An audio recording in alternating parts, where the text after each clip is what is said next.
Welcome back to My Children's Chronic, but I'm Iconic. In this episode, we have a very special guest joining us, Keir Lewis. Keir is a political assistant working in the leader's office of the Labour group in the Merton Council. He's passionate about making a positive impact in the local community and has been actively involved in various initiatives aimed at addressing poverty and social welfare issues. Throughout our conversation, Keir will be sharing his invaluable insights and experiences, shedding light on the challenges faced by individuals and families in Merton, as well as the role of politics in shaping policies that can make a real difference.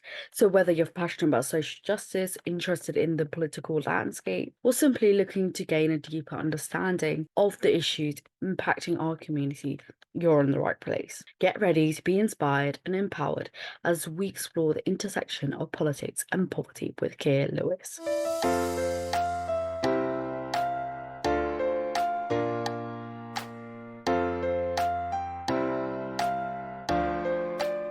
So, could you share a bit about your role as a political assistant and what it entails on a day-to-day basis? It must differ, but So I work for Merton Council in the Labour group and the Leader's office. And so we do a variety of different things. So we have over 30 Labour councillors who are largely in the west of Merton Council. So what I do in my role is I support them. There are various things that they require support with their council work. So that can be help with constituents. So constituent issues like traffic, green spaces, so litter and green spaces and maintaining those green spaces. It's also stuff like speeches and communications that they put out. So that's sort of one side of my role. The other is the leader of the council, Councillor Ross Garrett. So as a leader of the council, he's got a very busy job with his ambitions for the council. So he's got three ambitions, which one is to create a borough of sport, which is increasing sporting opportunities for people of all ages. So in particularly focused on older generations that may become more inactive as they get older, and also younger people, because we know if you support younger people in sport at a younger age, they're more likely to retain that. So that's one ambition. The other is building a sustainable future, which is a big ambition of his. And finally, it's the last one is nurturing civic pride, which encompasses quite a broad range of things, but it's about people having pride in the place they live. And you can secure pride through lots of different ways. So one is the physical environment that you are in. If you live in a place which is unkept, unsafe for people, they're not going to feel much pride in growing up and being from Merton. And second to that, it's the way the council respects and treats their residents. So that's more a question of equity and more of a question of how the council tailors its services to its people. So as that sounds, that's quite a lot of stuff. So I'll support the leader in doing that. So that can be the drafting of letters, communications, and policy sides with that, and supporting as needed on that. So it's quite a lot of different things. sounds very like is your job like far from a 9 to 5? Do you know what this in most politics jobs, it's not a 9 to 5. And so I've worked in Parliament before, and it is not a 9 to 5. It's more like, I'd say, like 10 till 9 at times. But this council is very focused on its the respect and the contract of you as an employee. So yeah, it can be a 9 to 5. I'm very passionate about what we do. And I really want the council to deliver and deliver these objectives. So I will sometimes stay later, but like if the leader of the council and the council itself wouldn't be upset if you just came in at 9 and left at 5, that would be completely fine. But I really value the work they do, so I like to be them. Talking about the value and passion, what initially sparked your interest in working within the realms of politics and advocacy? So sorry, this might be a long-winded answer. Okay. So I went to university and I initially studied geography.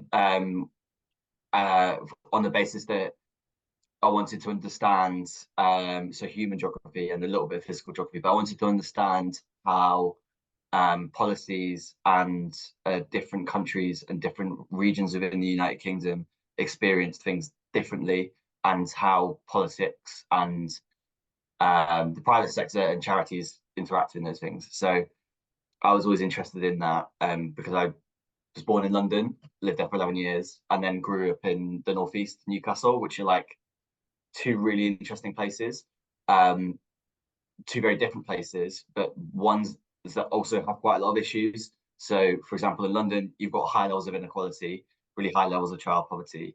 The northeast, you also have high levels of child poverty, but it's much more for an issue of employment. So housing costs aren't really as much of an issue. So I kind of wanted to understand and be part of the solution to doing that. So after university, I went to LSE, did a master's degree in inequality, social studies, and a bit of economics. And I wanted to work in the charitable sector because that was where I thought like the action was. And at the time, so I'm 27 now, when I left, which was like 22, 23, I wanted to understand like what that work looked like on the ground, and what the sort of service users and people who are struggling with debt, poverty, housing issues, immigration issues, and so on, was I wanted to understand that firsthand, because reading it in university and reading it on a journal article or a book is not the same as being able to interact and engage with those groups. So I did that, and that just so happened to coincide just before the pandemic and after the pandemic, where there were lots and lots of different policies getting announced by the government, and a real unique time for the way that social policies to support people had to engage with this massive issue of the pandemic. So I worked really hard in that sector for about 2.5 years, and it was one of the best times I've ever had. But I felt a sense of being a bit on like a hamster on a running wheel, or like someone on a treadmill, in that the charitable sector was responding really quickly and really passionately and compassionately to the issues that were coming up, but government either wasn't listening, or that they were just creating new challenges as they went along. So the short answer is that I never intended to go into politics or wanted to go into politics, but I felt it was the best way to enact change and be close to developing longer term solutions to the issues that people suffer from. When you're in the charitable sector, you're just dealing with the everyday, and you're responding to the gaps in policy. Whereas when you're in politics, you can make longer term decisions and longer term solutions to support people. That's the idea anyway. It's not always the way it works in politics, but that's the idea anyway. So I went to Westminster, and now I'm in local government. Amazing. How do you see the current political landscape shaping up, and what do you think are the most pressing issues at hand? It's a very interesting, good question. I think that, so if you talk like obviously in terms of polling and Westminster, I think people are sick and tired of the Conservative government, because they have, I think this cuts across people of all demographics, frankly. They've seen their public services, they've seen their local environment and their own communities be degraded in quality, and they remember what it was like, whether that was already quite good or whether that was could have been done with improvement. They've noticed that it either hasn't improved or got worse. So I think there's a big rejection of this current Conservative government. That's obviously a key driving factor behind all the political landscape right now. In my day-to-day job, which is at local council, one of the most important things is the funding of local councils. In the time that I've grown up, the austerity and the cut of funding towards local council has been extraordinary. The amount of services the council provides, which is statutory, so that's children's services, it's adult social care, it's education, it's and things like bin collection, and they have various other statutory duties, has been extraordinary. And the political landscape of that and the reduction in funding has put councils under enormous pressure. So right now, I'd also say in the political landscape, you have this crying out for funding from the government, because there are so many of the day-to-day things we rely on that the government aren't funding properly. And sometimes people don't always make that distinction. They think, okay, well, it's Westminster that are controlling that. But what they are noticing is that they're now paying more tax than they ever have before. That's including your sort of national taxes and your local taxes. But they are getting worse services, and they're looking around. They're looking for the future for their children, looking at the stuff that they interact day to day with, and they're fed up, and they think, I don't understand how it's got to this point and why it's got so bad. And people are feeling that squeeze, and I think that, obviously I'm biased in terms of the way that who I previously worked for and currently work for, in terms of who the causes for that. But even if you're not, you're more inclined to be of a different political persuasion. I think we can all agree that the last 14 years have not been a success for this country, and that's really disappointing. And ultimately, it's hurting local people and people who have done nothing wrong, and it's really sad. That's what I would describe the political landscape as. It's not supposed to be depressing, but I think that most people can agree with that, regardless of. They definitely can. I feel like reality hurts, doesn't it? Whether it's depressing or, just frustrating.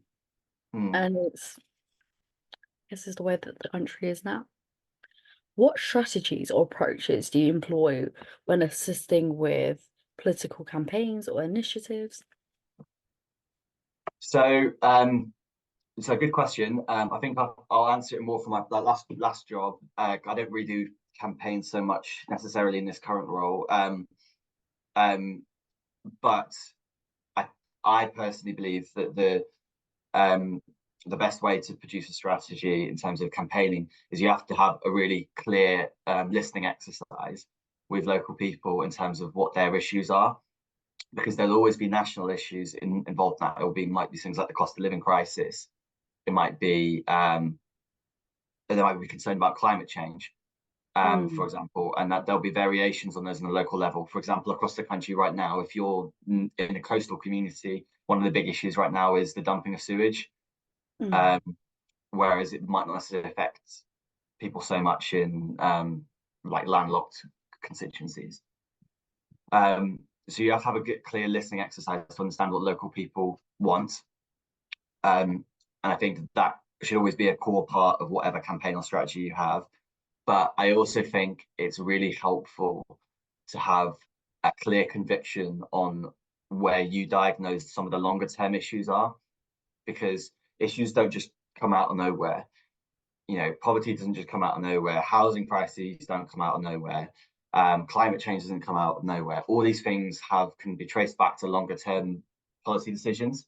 So you must yourself, in developing a campaign or strategy, I believe, understand where those came from and have a longer term, medium and long term thought on how you fix those. So you've got the local issues which are affecting people, and then you've got the longer term issues. And I think you sort of put those two together, and then you have to think about the messaging of those, because certain words matter massively, and there are lots of different studies to show that even the change of one word in a campaign can have dramatic impact.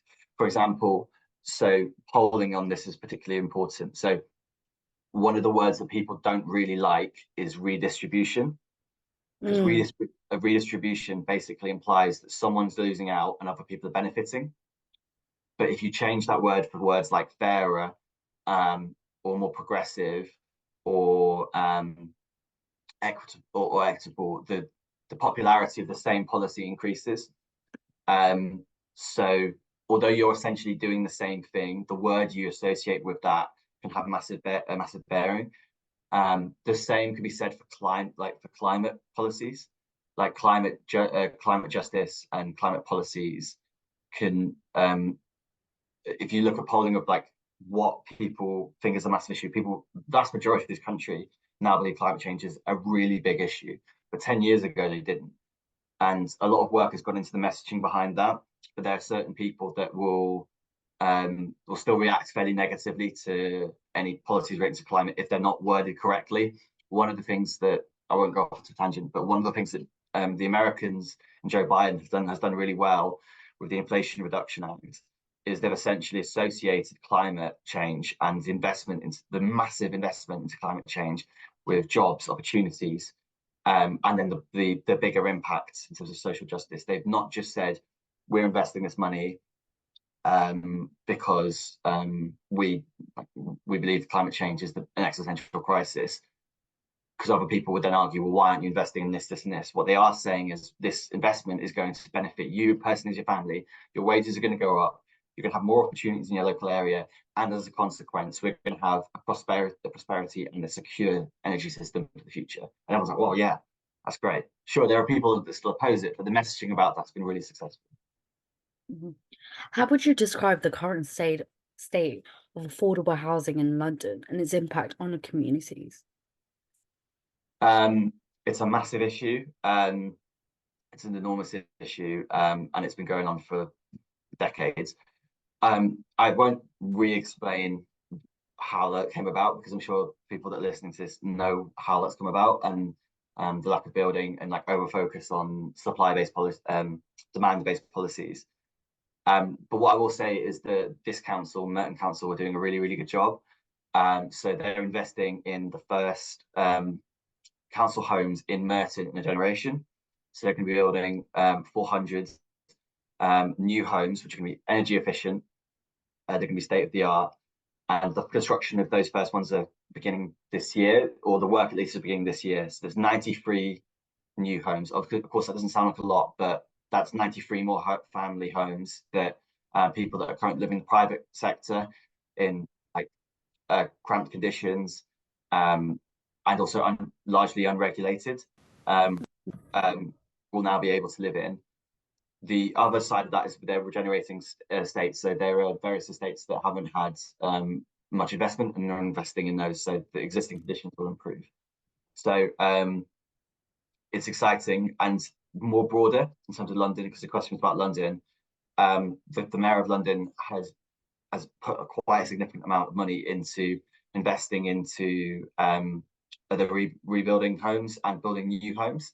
So it's actually although the housing crisis continues, the Mayor of London has done a lot in terms of building affordable homes for people. And that will continue on. So that will be a key message he'll come out with in terms of the mayoral elections in May, because he has put a lot of money behind it. What are the biggest challenges faced by individuals and families in finding affordable housing in the city? That's a really good question. One is the waiting lists. So we want to sort of depress listeners, but there are lots. So all London and other parts of the country have like a housing waiting list, and other councils sort of do it based on different systems, but largely it's based on priority and needs. So those in the most extreme circumstances, I won't specify what those are, but I'm sure you can imagine, those that are in violent or unsafe conditions have higher levels of priority. Others that also are on the social housing register, but don't necessarily have that urgent threat lower down, and they can be extremely long. Some councils, they are many years, we're talking about 5 or 6 years. So I don't know about you, but it's pretty hard to look 5 or 6 years ahead. So when you're on that list, there is a temptation to move to the private sector. Private sector is really important part of the puzzle, but that can be difficult. You want the private sector to be of the highest quality and highest standards. You're often going to be paying £300 to £200 more. In Merton, it would be a little bit higher, but across the country, it will generally be a month like £200, £300 more, and that's extraordinarily high. So that can push people into poverty. If you look at the data on where poverty is in London and who experiences poverty, it's often people in the private rented sector because the rents are so high, and they often are working and also have children. So it's not so it really puts people in difficult situations. So in going back to a question about affordable housing and access to that, the people are squeezed in terms of they have to wait a long time on housing waiting lists, or they are in the private rented sector, which can be more unregulated. They can landlords can be in so there can be some unscrupulous landlords, but more often than not, it's the price of the private sector, which is really challenging for people. What are the key factors that contribute to the rising cost of housing in London, and how does this affect the availability of affordable options? So yeah, there's certainly more people that can explain this to me, but in shortness, it's a it's a lack of supply, and a lot of the support options focus on lack of basically availability of that housing. A lot of housing has been sold off, whether you believe that's rightly or wrongly. If you sell off the housing, you need to replace it, and across the country, that hasn't happened. And people also don't see. People often think in silos as well. So if a multi-millionaire from a different country invests in Fulham and they buy 3 or 4 properties, people might think, well, that has no impact on social housing in Merton. It does, because of the sort of broader economy of housing. If someone invests that money, that means that or buys out those houses, those people that were living there or could possibly live there that were on slightly lower incomes, maybe not millionaires, but those high earning individuals have to live somewhere else too. So then they have to go somewhere. It causes a chain reaction all the way down. So some people would like, this is also how gentrification kind of works, but it happens at the highest end, like what you'd call super gentrification, or people buying for investment properties. So quite a lot of focus goes on gentrification and like people who are sort of middle and high income earners. But it's also the super high earners that have a massive bearing on this. So basically what I'm trying to say is that every decision on housing policy and not replacing housing supply has an impact. So policies about tax reductions or tax cuts for the super wealthy, or not taxing people on second property, has a massive impact at the lower end of the scale as well. But to be sure, as I said, it's a supply issue, and over focus on demand-based policies, which haven't really been successful, I don't think, in the UK. What steps are being taken to prevent the displacement of vulnerable people in the communities due to rising property prices and gentrification? So there's been an increase in homelessness, which is really difficult. It's really like I saw it in the charitable sector, and I see it as well as in the local in local government. Councils and charities are working very hard to support those that are basically in temporary accommodation. That's sort of the main support. Like the council offer advisory services, and we have a really good housing team, and they try their best. But as I've just explained, there are factors that are national and like sub-regional that increase the pressure. And whilst Merton is doing all it can, we have one of the most generous council tax schemes in the country, and we're investing into affordable housing.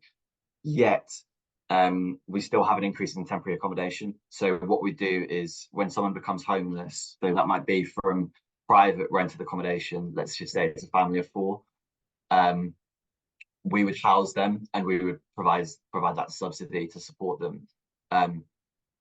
One of the pressures is that is increasing, and so we want to keep them in the local schools, so you sort of minimize the impact of homelessness, but you don't want people staying in hotels for significant periods of their life. But as the supply of that gets cut or reduced, then people have to go further afield, and so you've got a case where other boroughs which are really stressed right now are putting people in temporary accommodation that is miles away from London, or in London, but the other side. So you might have a borough in Northwest locating people in the Southeast. But I know your question was on strategies. So you basically project, you can do two things. One, you can increase the supply. So that's something that Merton are doing directly, increase the supply of affordable housing to reduce that. You can also invest into cost of living measures, which Merton have done significantly. But you can also you also have to project and estimate the increase in temporary accommodation. So you have as much budget as possible to be able to support those people, because that's a statutory duty as well. So the council has no choice, but it has to support them as well as wanting to. We hope, and I really, really hope that these trends in temporary accommodation, this is the peak, and we never have to talk about this ever again in 5 years' time. But for the time being, Merton is allocating budget based on the projected increase in temporary accommodation, and that helps protect families, because if you don't project that or allocate money, then you're in a difficult situation. What advice or recommendations would you give to organisations like charitable organisations who are looking to address the issue of homelessness or affordable housing? So, so I guess I've worked a little bit in it, but from an advisory perspective, I don't know if I could advise. I think that a lot of these charities are very skilled and very compassionate. One of the most effective ways is just joins up working, and so not working in silos. One of the things that can be really overwhelming and really horrible about being made homeless or being in a situation where you might be evicted is that you have to go to multiple different services to try and get the support you need. So whether that's with income, housing and stuff, some of the best support I've seen by London boroughs is when they do joint up working. So it's when the council brings in their housing team or temporary accommodation team with, advice on debt, their benefits and ways to support their income. And so instead of having 5 separate meetings when you're going through the trauma of being evicted or being made homeless, that all happens in one place. And charities and local government generally want to do that. And so I think that's sometimes that's always possible, but I think that's a really good example of how you can support people. So we're going to move on to the to discussing about looked after children or care experience young people. How does Merton Local Authority prioritize the well-being and support of looked after children within the community? So it's a good question. It's also a really important question. Merton has done a lot in terms of recognising the needs of care experience children. Again, this is another one of the statutory responsibilities, but you can take decisions to retain services and increase the quality of the services. So there's been comparative analysis of the way that children's services, which includes care experience children, between like comparable boroughs, and Merton comes out on not on top, but as a really high performing. We've also had Ofsted have come and analysed our approach, and some of the services we offer for care experience children have been sort of set as exemplar and as best practice for other local boroughs. So that's really encouraging. Although what I would say is, whilst I'm saying this from a financial and a policy-based perspective, the experience of the care in Merton is always going to be individualised, and it's always going to be. It's not for me to say as someone who's not care experienced. Whilst I think it's you basically want all care experienced people to come out and say that, like, the services that we received and the education and the wraparound support was amazing. It kind of doesn't matter what I say about it. you'd want all of I those. can agree with you, definitely. As a cat experience in person, I do think, that's one thing about Merton. The care is bespoke. They do try their best, and that it's not everything. Usually, like as a looked after child or a care experiencing person, it feels very much transactional. But that's what Merton doesn't do. Mm, It doesn't feel like a business transaction is happening. mm. You go there, we send them money, they look after you. They they do care about the young people. That's one thing. Yeah, they're really good. I'm glad to hear. I'm glad to hear it, and I hope that it's the same experience. I'm sorry, it's the same experience for all people. One of the things that I know as an approach has worked really well is that they have children's social workers working with the local mental health team, and it's a really joint up approach. And we know that care experienced people are more likely to experience mental health issues, and also they're more likely to appear at younger ages. So the fact that we've combined and integrated those services, I think is super important. You don't want someone who's in care, someone to, I guess, whose care experience to feel quite isolated in terms of accessing this mental health support. So working with CAMS and St George's, as well as the support that is received from the children's social care work, I think is really important, and not all boroughs do that. But as I said, it's something that it's something that's highly individualized, but you want to, I guess, when you're just designing these policies and deciding what budget allocation, you want to think about how the council treats its most vulnerable people. And I think this council really does keep those people in mind.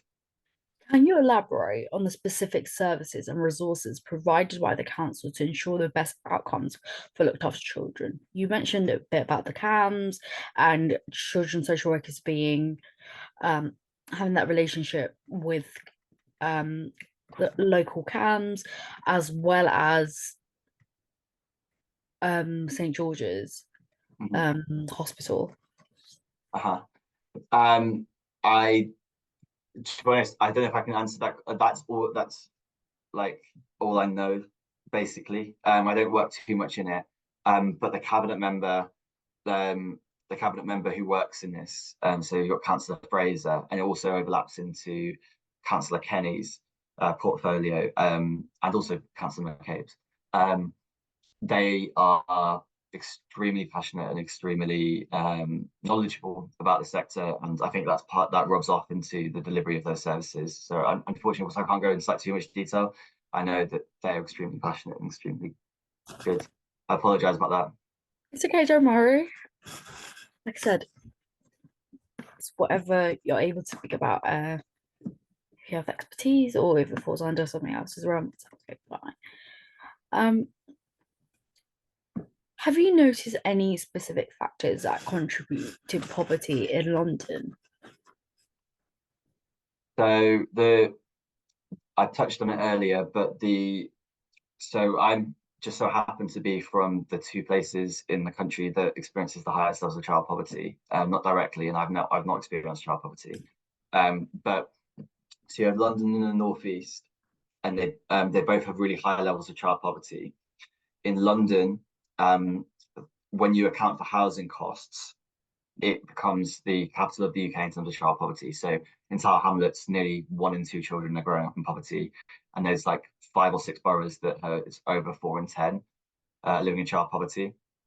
In the northeast, it's as I said, it's not so much housing costs; it's employment opportunities, and also the adequacy of benefits and inflation. So because of the lack of adequacy on those benefits, it forces people into poverty and the lack of opportunities. So, but in London, it's everything is a lot more expensive, including housing. So the cost of living is significantly higher, but the biggest outgoing expense is housing. It's over 50% for lots of people in poverty. So that is the most significant factor. Another one that when I worked in the charitable sector for a bit, was childcare. So like this might seem, I guess, it's one that's not necessarily talked about through the sort of prism of poverty so much, but honestly, it has a significant impact on people's incomes. So it can, because it's so expensive and there's not so many free and available places, it essentially forces parents, typically women, into poverty because either they have to choose not to work or they can't afford the child's place. So what that means is they have to make a decision about their own career or their own child, and they have to either stop working, which obviously stop working in London and you're living in expensive property, and it's really difficult. And that's a real failure of UK policy on that, because it's completely avoidable. Housing costs are also avoidable, but there are also lots of factors in that. Childcare is a much more simple policy area to. So that I'll give you, so housing, childcare, and then finally universal credit and the cap on benefits for those that have more than 2 children. So the 2-child cap. That was a policy introduced in the mid 2010s, and essentially caps the benefits of people who receive universal credit or the legacy benefits, that they can't receive any more benefits per child than 2.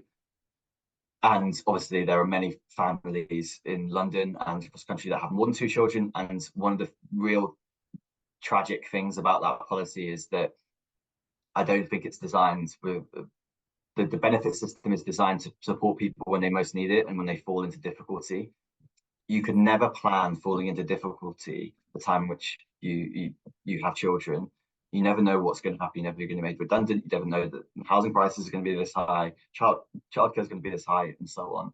So it really pulls people into poverty because they don't receive enough money to support their children, and they have to rely on food banks, they have to rely on charities, and it's a quite unnecessary and cruel policy because it affects people that require that support.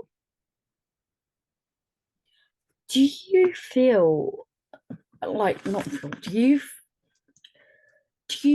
in your opinion, do you think the pandemic has exacerbated the issue of poverty in London? I think it's a really interesting question. I don't know if you're going to agree with the answer. So it basically showed, in my opinion, that poverty is a choice. It's a choice to resolve it, or it's a choice to how you deal with it. When the pandemic hit, whether you like this government or you don't, what they did do was they increased universal credit, the basic allowance, by £1,000. I think it was £1,000. I can't remember exactly. But basically, it significantly increased the basic allowance, and like that. And so all of a sudden, all these individuals that were struggling in poverty were lifted out of poverty. So if you look at the data on like poverty rates, in the pandemic, poverty went down. Like, I know it doesn't sound ridiculous, but like, because the government decided to increase benefits, along with a load of other measures, it meant that poverty decreased. However, coming out of the pandemic, they decided to cut that again. And there was various other policies, including your housing allowance was frozen. So basically, I think what it showed was that poverty is a choice. And people also forget that we housed everyone who was rough sleeping in the country during the pandemic was housed. So sort of the two ends of poverty, sort of falling into poverty and ending up homeless. Both for those, the government almost resolved. I mean, it was still a really difficult financial time for lots of people, but like the government made a significant dent into that.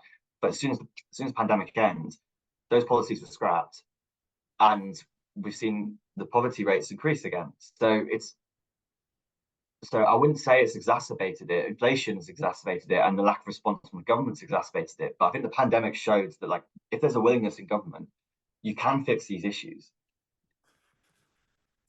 And what do you think should happen, or what steps do you think the government should take to address this depressing issue of poverty not being, I guess, addressed?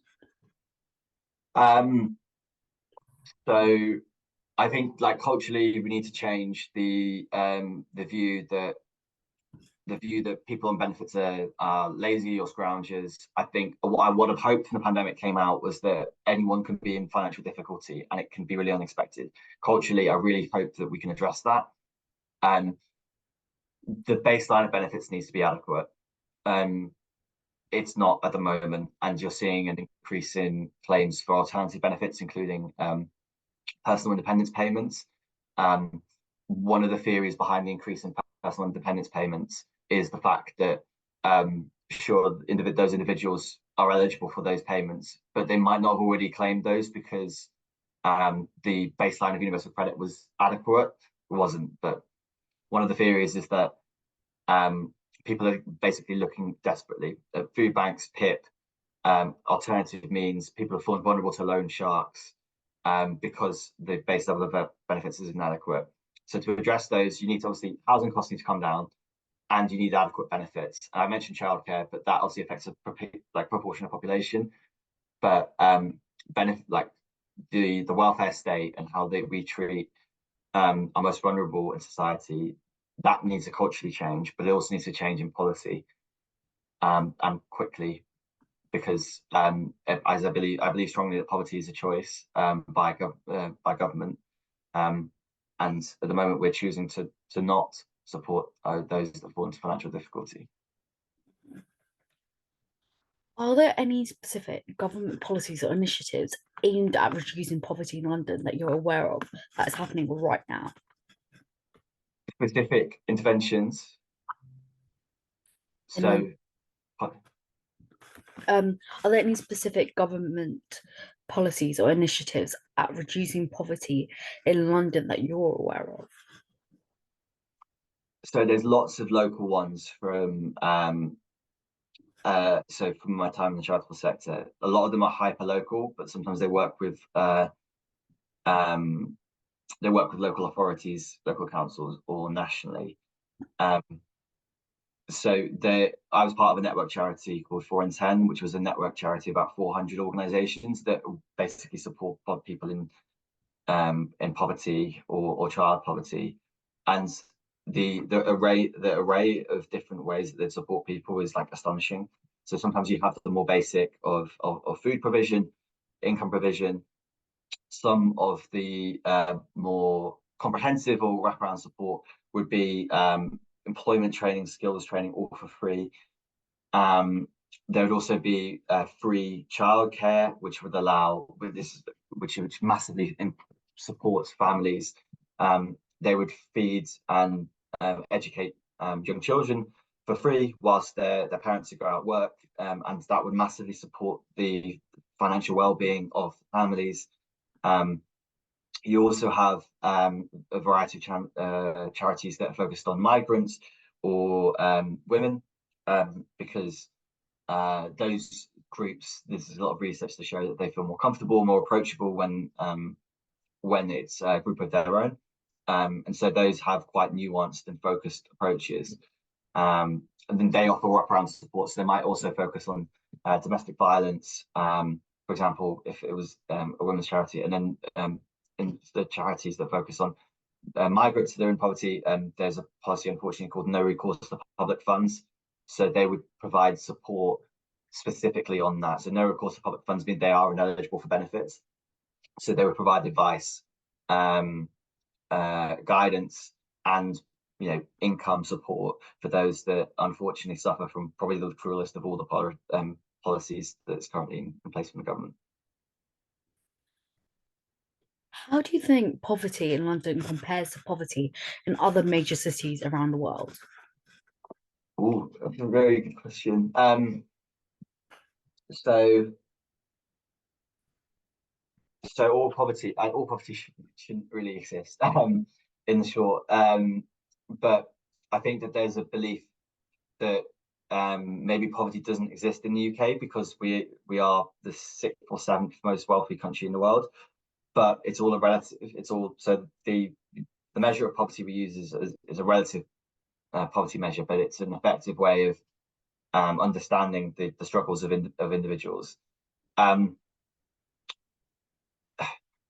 If I was to summarize very quickly, in those in countries or different continents where their GDP is lower, a lot of it is a resource scarcity, so that the government may not have the ability to, in some circumstances, to provide that support, and a lot of it's dependent on aid, which makes it more difficult by the fact that the UK's cut our aid budget from 0.7% of GDP to 0.5%.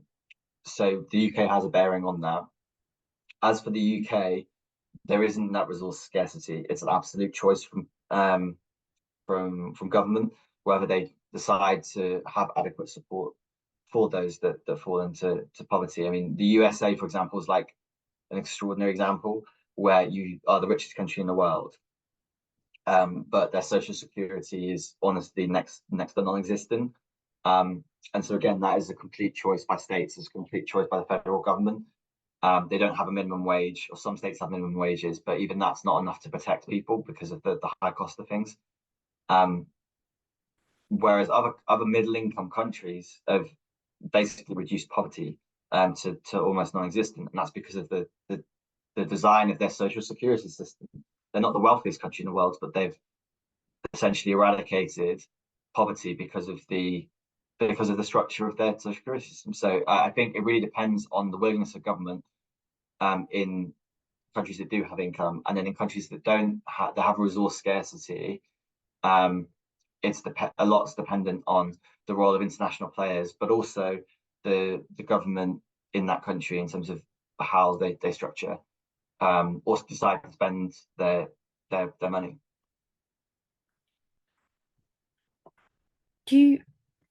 Have you noticed any, like, if you like through like Merton, or through the charitable sector when you're working in that, have you noticed any particular disparities in accessing education or healthcare for low income individuals in the city? So there are like global majority groups in London are more likely to live in poverty, for example.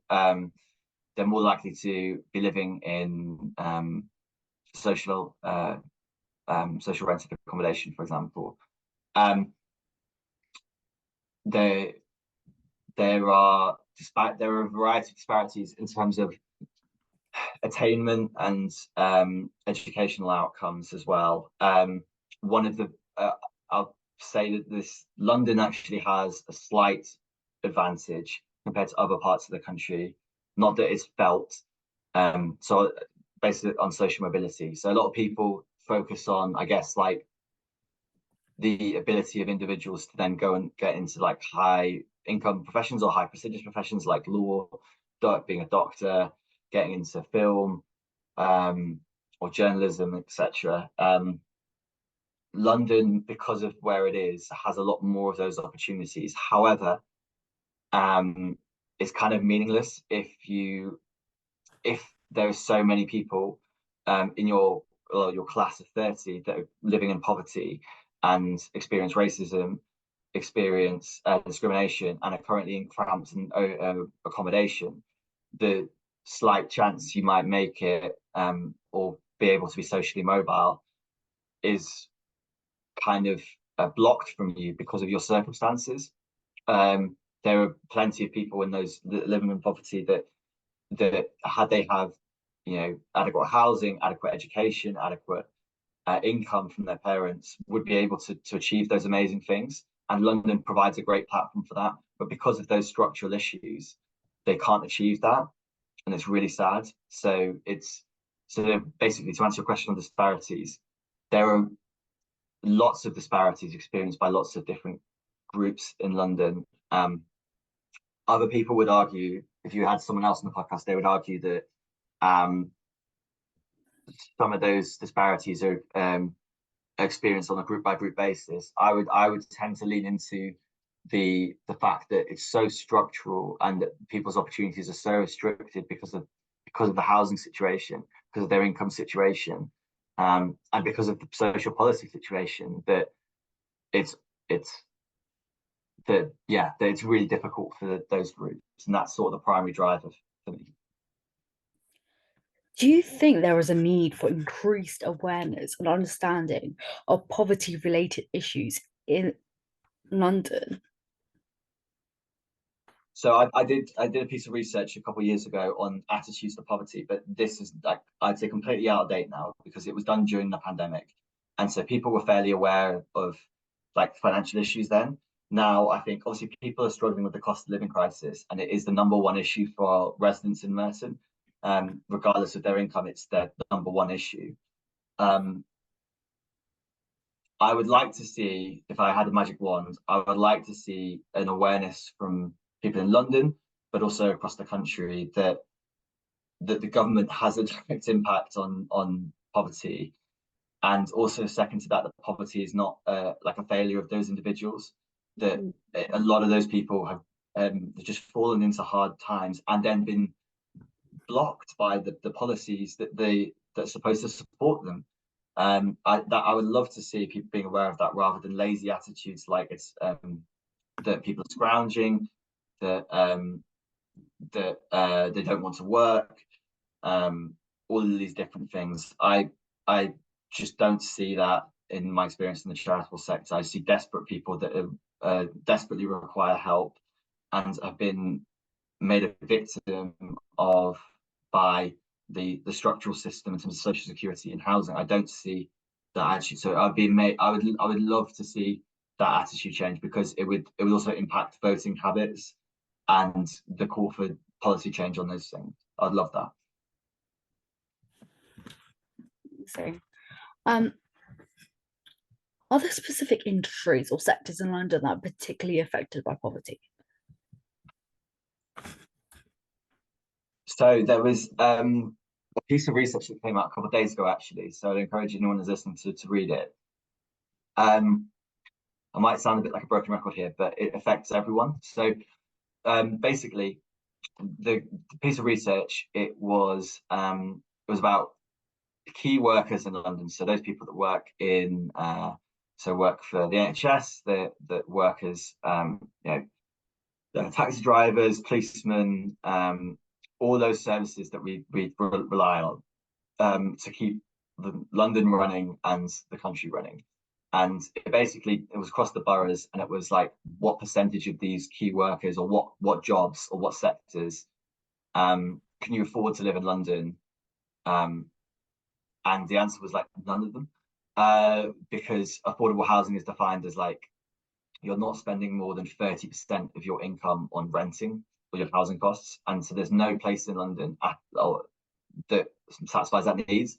So it basically, almost every sector is affected by this. And it's also I guess, like, not discussed about because there's still a stigma around poverty. I remember interviewing someone for the piece of research I did a couple of years ago, and she was telling me that she worked for the government. She worked in civil service, and she was living in poverty. And people might react to that and say, well, some people react to that and say, well, you're budgeting better, you should budget better, which is, I think, is a lazy attitude. But she was in severe poverty because of she had two children that both had additional needs. The landlord had raised her rent. Her income couldn't cover it, and she was still having to travel into work. So she had to walk 5 miles every day to avoid the £5 cost that, of there and back of her travel to work. That's how extreme and how cross-cutting this it could be. And so, going back to my previous point, I wish people were aware of that. There are people in sectors and employed with people that might be living in poverty, and they may not know, which I think is just terrible. It really is. I feel like there's nothing like I feel like you can say like except it's terrible and it's a nightmare for people to deal with this, and the lack of understanding or ignorance from some people does not help the situation at all No, and no. just makes it worse. Yeah, I think, yeah, and I would also say there is some also interesting research on who thinks like that. So I think that sometimes maybe you or I, or some people that are inclined to be political persuasion of myself, will think, okay, well, it's all the rich people that think that all the poor people are lazy and so on. What you actually find when you poll people on this based on their incomes is it's actually more broad than that. So there's also people who are near to or close to poverty that also think people in poverty are lazy and don't work hard enough and it's all their own fault.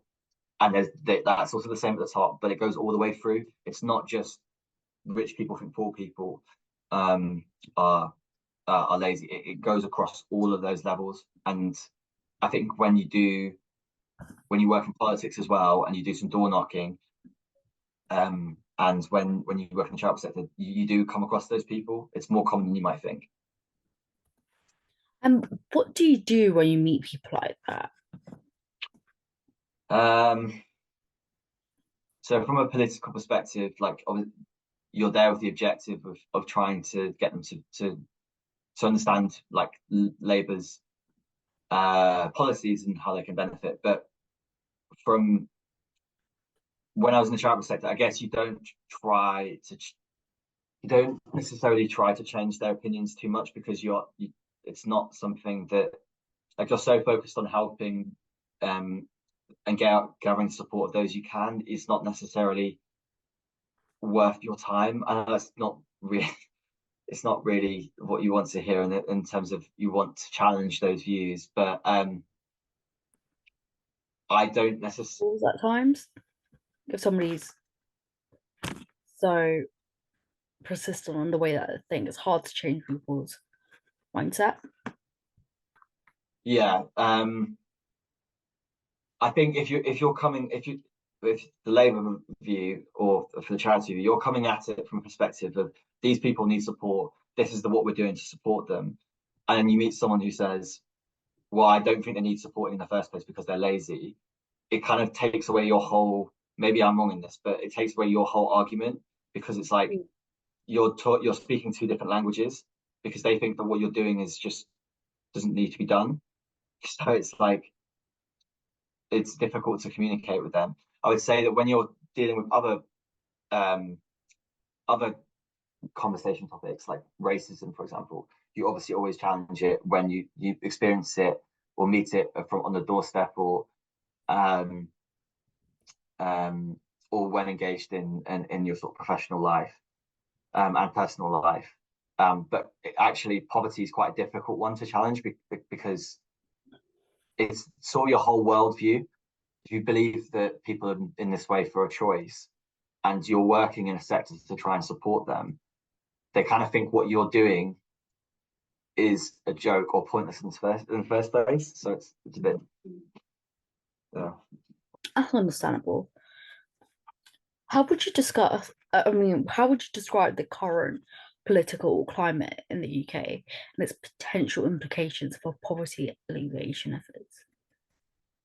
It's a good question. Probably links back to what I said at the start in that people understand that things have got worse. People understand that there is more poverty. People have got poorer.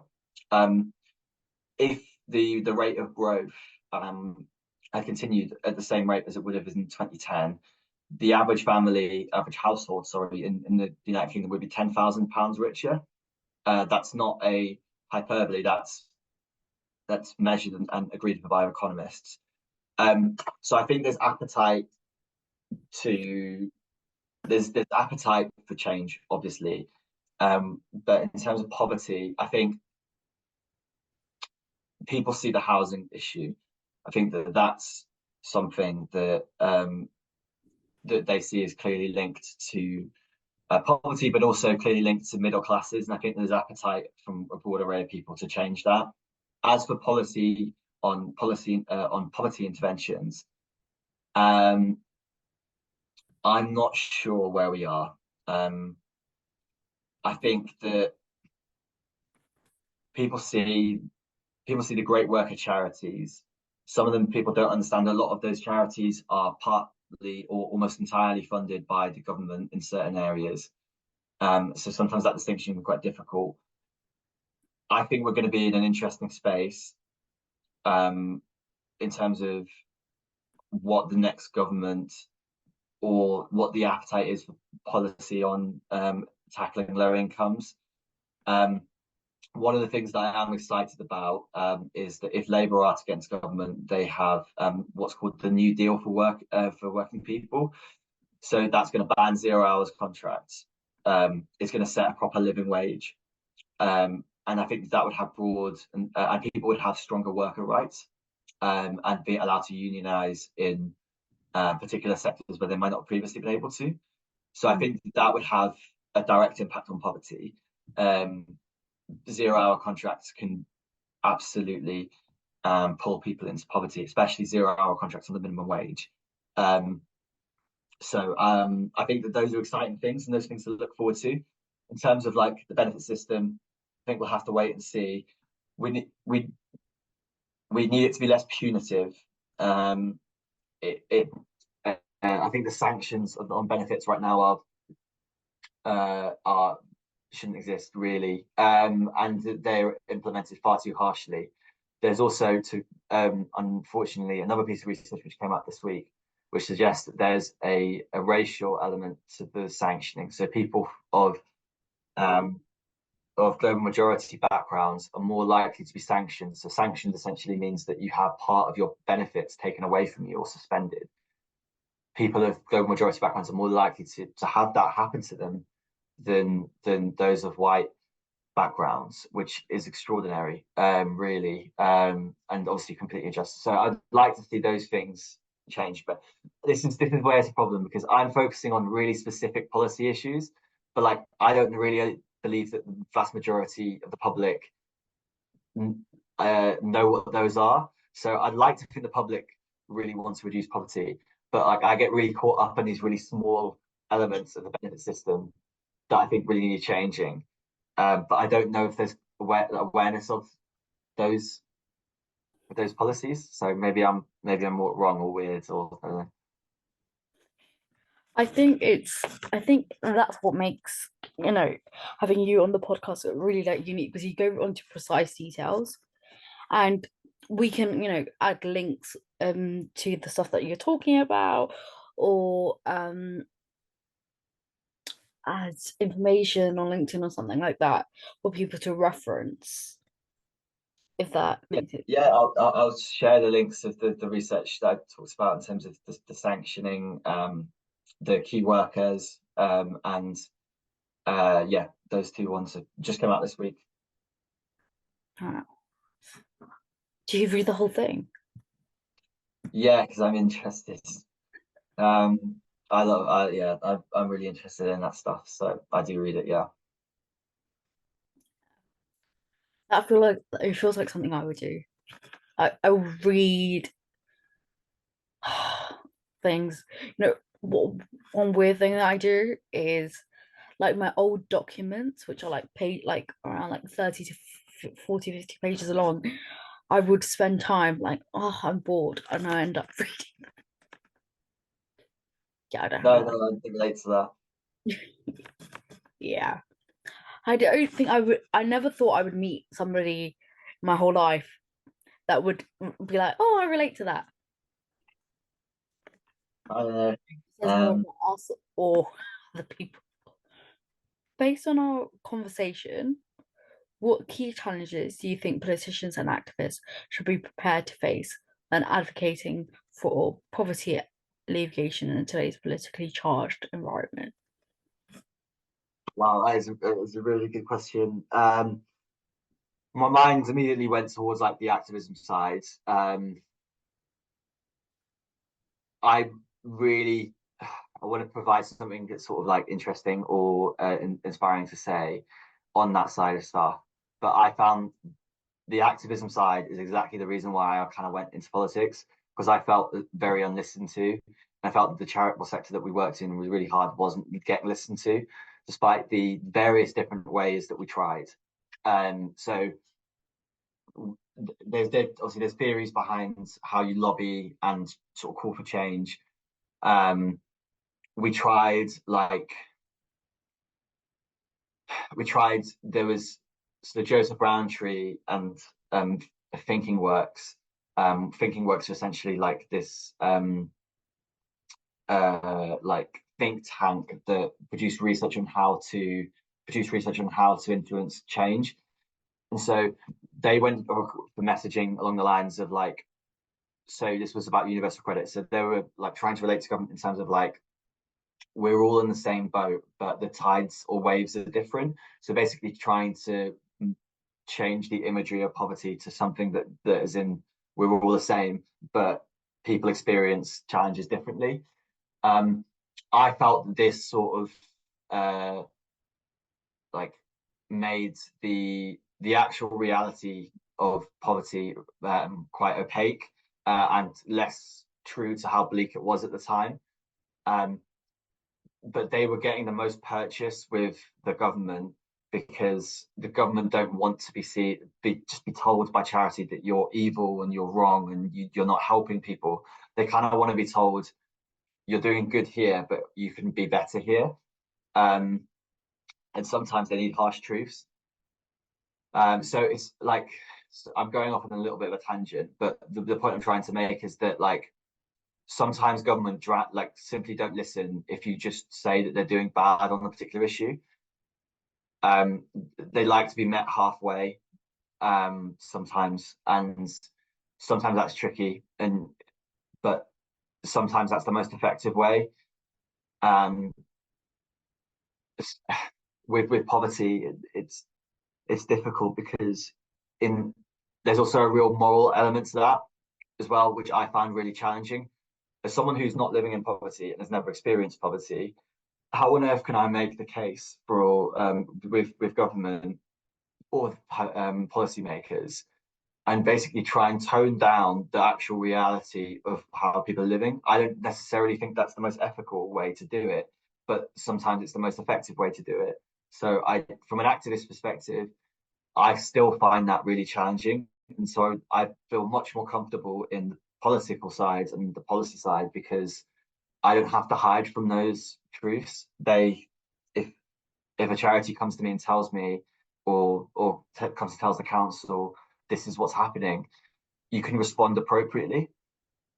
Whereas that's not the case when you're on the other side. The second part was it policymakers in like this politically charged world? Yeah. So I think,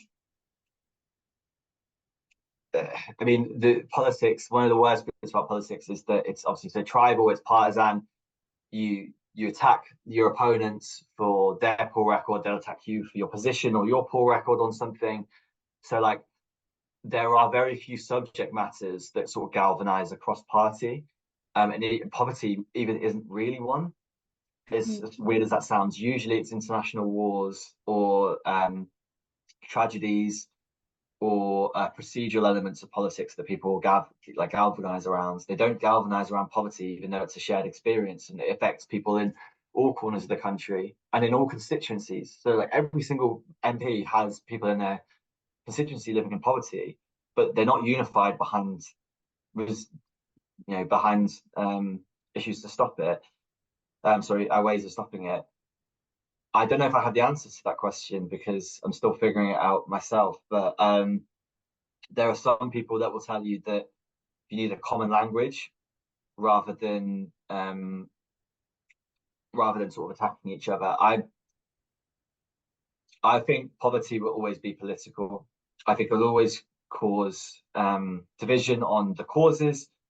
The right will always say that it's a lack of job opportunities and perhaps a lack of work ethic, which obviously I disagree with. The left will always say it's structural, as lack of housing, lack of income, and potentially also some inequalities of experience and discrimination there as well.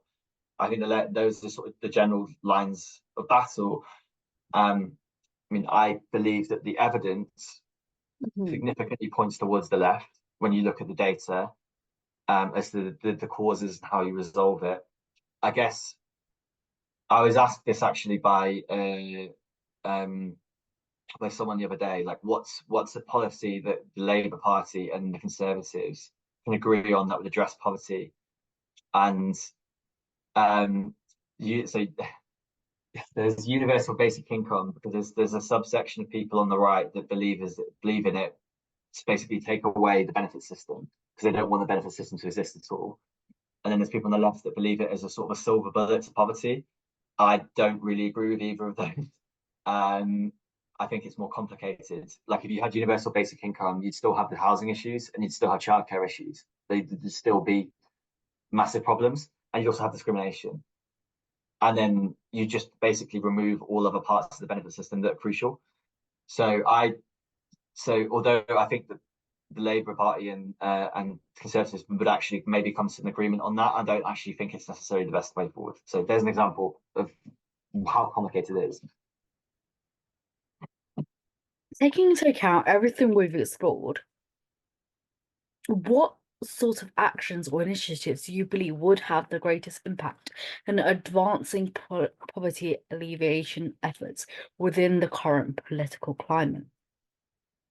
I think so. I'm in terms of, I'm going to go back to the question you asked me at the start, which was like about campaigning and messaging. I think people don't really, as much as I've talked about policy during this podcast, people don't actually care about, like, they don't really understand or care about specific policies, and this directly affects them. They care about the, like, activists get behind and people get behind like visions and statements of optimism or goals. And I think you have to set it as a mission. So you have a mission, which is like, we want to eradicate poverty, or we want to cut poverty in half, or we want to do this. And then everything underneath it is the policies that get you there. But you have to basically have a political will plus a mission to get to achieve that. I think, because you can change the dial on public opinion, because if you set, right, this is what we want to do, people will either buy into it or won't buy into it, but at least you're sort of being clear on it. Poverty, people agree, everyone generally agrees that poverty is a problem, but they disagree on whether people are living in it, which is the difficult bit. But if you can kind of galvanize people behind poverty as a reduction, like we shouldn't have poverty in the United Kingdom, and we should be proud. Like we should aim to eradicate it, because that should be a sense of pride that we don't have any poverty. Like that's the way I see it. But it seems, for a lot of people, it seems so far away that that's unattainable, but it absolutely is attainable. And so that's sort of the way I think I'm trying to get towards it. But with a moment putting out fires, like, and sticking plasters. So this policy will fix this issue at the moment, or this fix this, rather than going for broke and going for completely fixing this. And we've done it before in this country, and other countries have done it. So it's not unachievable, and we can achieve it. What advice would you give to someone who's interested in pursuing a career as a political assistant? I would say it's a very dynamic job. It's very interesting. I would encourage people to follow it. There are lots of different ways you can get into it. A lot of people actually start off, to be honest, they start as like an intern or some form of in Westminster or in local government, and they sort of work their way up. As it's probably apparent from this podcast, I am still very close to the charitable sector, and I really value the experience that it gave me, and I still value it to this day. I would say there are lots of other sectors that can also give you a really deep experience and knowledge of the issues that you deal with in politics. And I'd say that's also worth exploring. So whilst I advise people, yes, something really interesting to do, I would also suggest that like this country has a lot of issues, and there are lots of charities in London and across the country doing lots of great work. And the experience that I got from doing that and will stay with me throughout my entire career, and I'm very grateful for that experience. The politics side gives me the opportunity to put it in practice, as you were, but to understand how that affects people and give you sort of the motivation. I would recommend that as well. How do you stay motivated and resilient in the face of challenges in your career? I think it's not always easy. There are times where you feel really galvanized, and there are times where you feel really deflated. Um, I felt that like a few times. Like there's no silver bullet. I think I there were when the pandemic hit, I was very motivated about supporting individuals and creating programs very quickly to be able to support people. But I became very deflated when we were coming out of the pandemic and I saw that the government were reversing all of those changes that they did to support people. I felt really deflated because it felt like 2 years of work was kind of like going out the window, as it were. So it can be really difficult to stay motivated.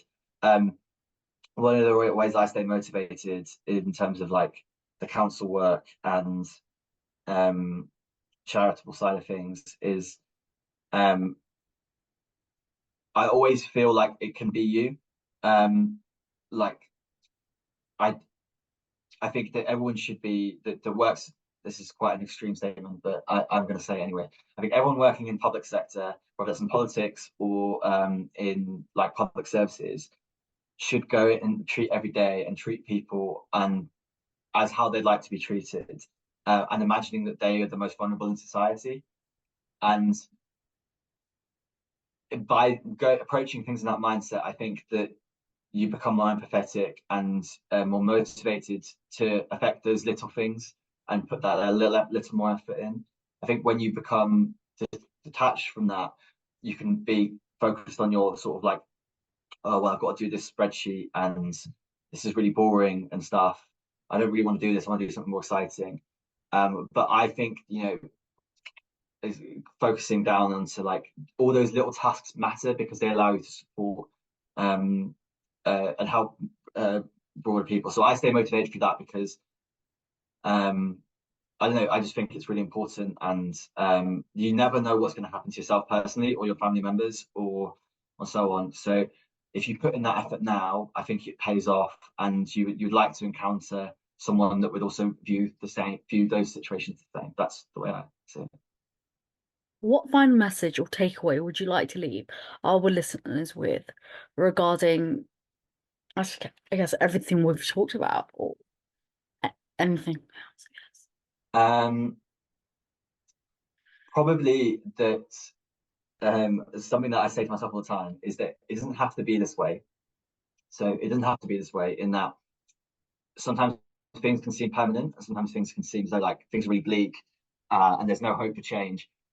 It never has to be this way. There's always ways to change policy. There's always ways to support people, and nothing is permanent.